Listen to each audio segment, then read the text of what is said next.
নমস্কার। 2024 লোকসভা নির্বাচনে আমাদের রাজ্যে 42টি লোকসভা আসনের মধ্যে 29টি আসনে জয়লাভ করার পরেও টিএমসি স্বস্তিতে নেই। একেবারে টিএমসির বিপদ আরো বাড়তে চলেছে। এবার রেখা পাত্র যেখানে টিকিট পেয়েছে, অর্থাৎ বসিরহাট লোকসভা কেন্দ্রে হাজী নুরুল ইসলাম যে জয়লাভ করেছে টিএমসির প্রার্থী, তার প্রার্থী পদ এবার বাতিলের পথে। তার জায়গায় এমপি হবেন এইবারে রেখা পাত্র, এমনটাই কিন্তু অভিযোগ। কলকাতা হাইকোর্টে পা থেকে মাটি সরে যাবে। তার আগে বলি, আমাদের রাজ্যে 42টি লোকসভা কেন্দ্রের মধ্যে যে কোটা হাই ভোল্টেজ লোকসভা কেন্দ্র ছিল তার মধ্যে উল্লেখযোগ্য রয়েছে ডায়মন্ড হারবার, তারপর রয়েছে বসিরহাট লোকসভা কেন্দ্র, তারপর রয়েছে যেখানে দেব দাঁড়িয়েছে অর্থাৎ ঘাটাল লোকসভা কেন্দ্র। এই কয়েকটা লোকসভা কেন্দ্রে এবার ইলেকশন ফাইল হতে চলেছে। আমি ডিটেলসে বলছি, কিন্তু তার আগে বলি, আমাদের রাজ্যে কলকাতা হাইকোর্টের বিচারক এমন একটা রায় দিয়েছে যেটা শুনলে অনেকে নিরাশ হবে, হতাশ হয়ে পড়বেন আপনারা। কলকাতা হাইকোর্টের বিচারক একটা মামলার শুনানি চলছিল, আমি ডিটেলসে যাচ্ছি না, সময় নষ্ট হবে, তারপরে আমি রেখা পাত্রে আসছি।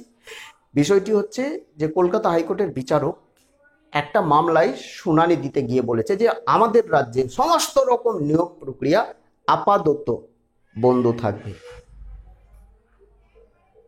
আপাতত বন্ধ থাকবে। কোনো নিয়োগ প্রক্রিয়া আমাদের রাজ্যে আর করতে পারবে না রাজ্য সরকার, এমনটা রায় দিয়েছে কলকাতা হাইকোর্টের বিচারক।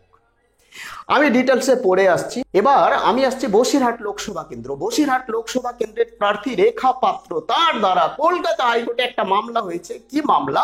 যে নিয়মে, যে রুলসে, যে সিদ্ধান্তে, যে আইনে, যে কানুনে দেবাশিস ধরের অর্থাৎ বীরভূমের প্রার্থী, বিজেপির যে প্রার্থী টিকিট পেয়েছিলেন তিনি, তার যেভাবে প্রার্থী পদ অর্থাৎ নমিনেশন ফাইল বাতিল হয়েছে, একই রুলসে সেই আইনে যাতে হাজী নুরুল ইসলামের প্রার্থী পদ বাতিল হয় এবং তার জায়গায় যাতে নতুন প্রার্থী হিসেবে বিবেচিত করা হয় রেখা পাত্রকে, এই মর্মে ইলেকশন ফাইল দায়ের করা হয়েছে কলকাতা হাইকোর্টে। একেবারে নতুন অভিযোগ, পা থেকে মাটি সরে গেছে টিএমসির।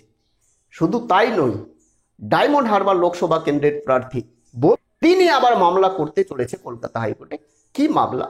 যে ডায়মন্ড হারবার লোকসভা কেন্দ্রে বেশিরভাগ বুথে নাকি ছাপ্পা, রেগিং বা অনেকে ভোট দিতে পারেনি, অনেক কারচুপি হয়েছে। তিনি রিট ফাইলে উল্লেখ করেছেন প্রত্যেকটা বুথের ওয়েবকাস্টিং যে ক্যামেরা রয়েছে তার ফুটেজ সেন্ট্রাল ফরেন্সিক ল্যাবে টেস্ট করা হয় এবং চেক করা হয়, এই মর্মে মামলা দায়ের করেছে। অর্থাৎ জিতেও স্বস্তিতে নেই টিএমসির প্রার্থীরা। এর আগে বসিরহাট লোকসভা কেন্দ্রে যখন হাজী নুরুল ইসলাম নমিনেশন ফাইল করে, তার বিরুদ্ধে অনেক কমপ্লেন, অনেক অভিযোগ বিজেপির প্রার্থী রেখা পাত্র এবং বিজেপির মুখপাত্ররা করেছিল ইসিআইয়ের কাছে, কিন্তু তার যে অভিযোগ সেটা ওভার রুলস করা হয়েছে এবং যে মর্মে, যেভাবে, যে আইনে প্রার্থী পদ বাতিল হয়েছে অর্থাৎ নমিনেশন ফাইল বাতিল হয়েছে দেবাশিস ধরের, সেই আইনে যাতে এবার হাজী নুরুল ইসলামের প্রার্থী পদ বাতিল হয় এবং তার জায়গায় যাতে নতুন প্রার্থী হিসেবে রেখা পাত্রকে করা হয়, এই মর্মে এবার কলকাতা হাইকোর্টে মামলা দায়ের করা হয়েছে। এবং তার সঙ্গে উল্লেখ করেছে যে এই মামলার যে শুনানি বা ফাইনাল নিষ্পত্তি ওই 4 বছর 5 বছর ধরে হবে না, যাতে 6 মাসের মধ্যেই এই মামলার ফাইনাল নিষ্পত্তি হয় এবং রেখা পাত্র নতুন মেম্বার অফ পার্লামেন্ট হিসেবে যাতে বিবেচিত হয়, তার জন্য মামলা দায়ের হয়েছে। আমি ডিটেলসে যাচ্ছি না, অনেকটা সময় নষ্ট হবে। এবং কলকাতা হাইকোর্টে আপনারা প্রত্যেকে জানেন যে কিছুদিন আগে এমন একটা মামলার রায় দিয়েছে যেটা দেখে প্রত্যেকটা চাকরি প্রার্থী হতাশ হয়েছে, নিরাশ হয়েছে।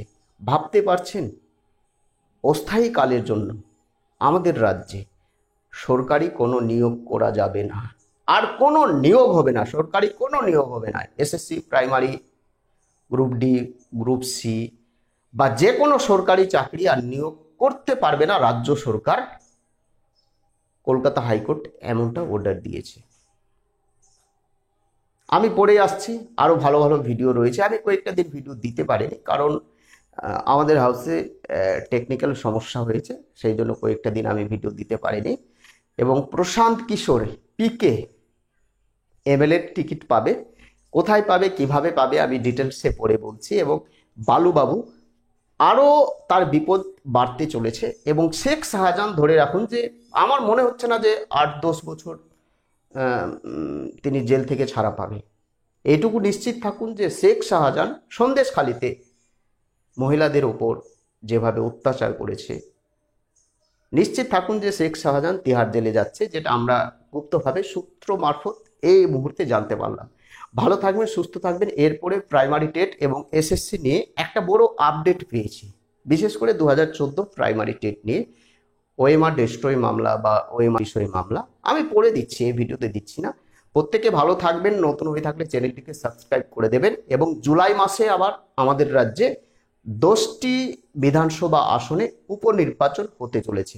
আমি ডিটেলসে পড়ে বলছি। ভালো থাকবেন, সুস্থ থাকবেন। জয় হিন্দ, বন্দে মাতরম।